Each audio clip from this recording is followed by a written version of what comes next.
Bonne là, mais pas que ça. Sacré-Cœur. Ouais, c'est bon, c'est bon.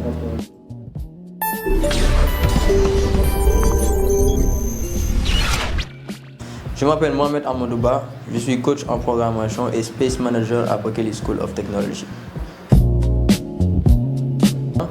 J'ai obtenu mon bac au lycée Sacré-Cœur de Dakar en 2014.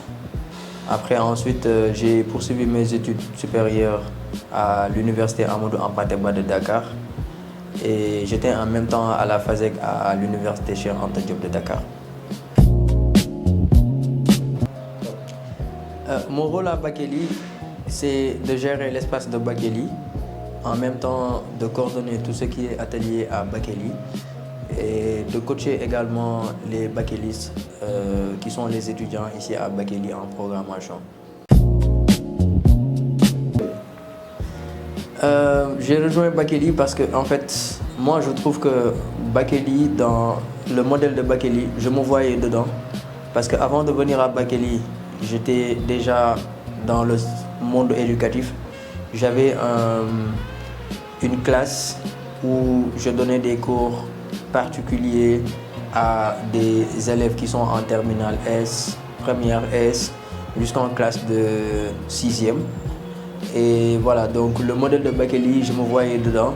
En même temps, je suis passionné de la technologie. Et quand je suis venu à Bakeley, j'ai vu qu'il y a pas mal de langages que je devais apprendre parce que je devais progresser dans le milieu de la tech.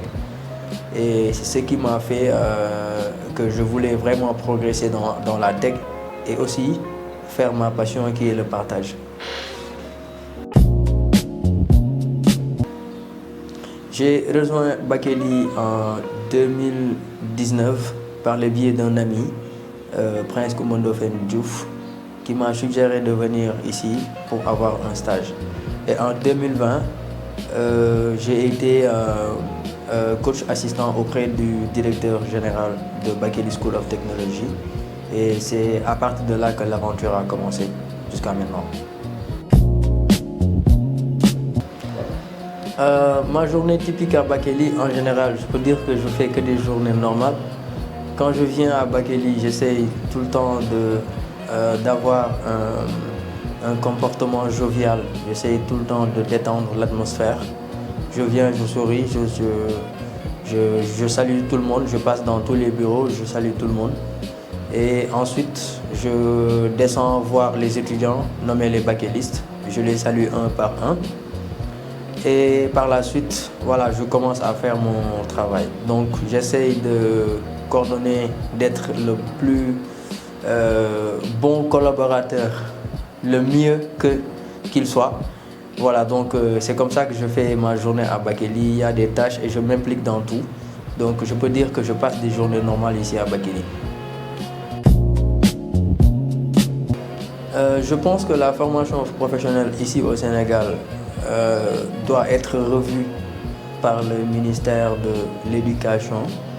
Je pense que c'est en cours avec le nouveau gouvernement qui est mis en place. Peut-être que cela est même en vue et peut-être c'est dans le programme ou la vision de 2050 du gouvernement qui est là. Mais moi je pense que ce programme doit être digitalisé plutôt. On doit s'inspirer des pays développés comme le Japon, la Chine, la Corée, les États-Unis, la France et d'autres pays qui aujourd'hui, quand on parle d'éducation, ils ont actuellement des ressources qui sont digitalisées dans le système éducatif et on doit s'inspirer d'eux pour pouvoir avoir un système éducatif également au top.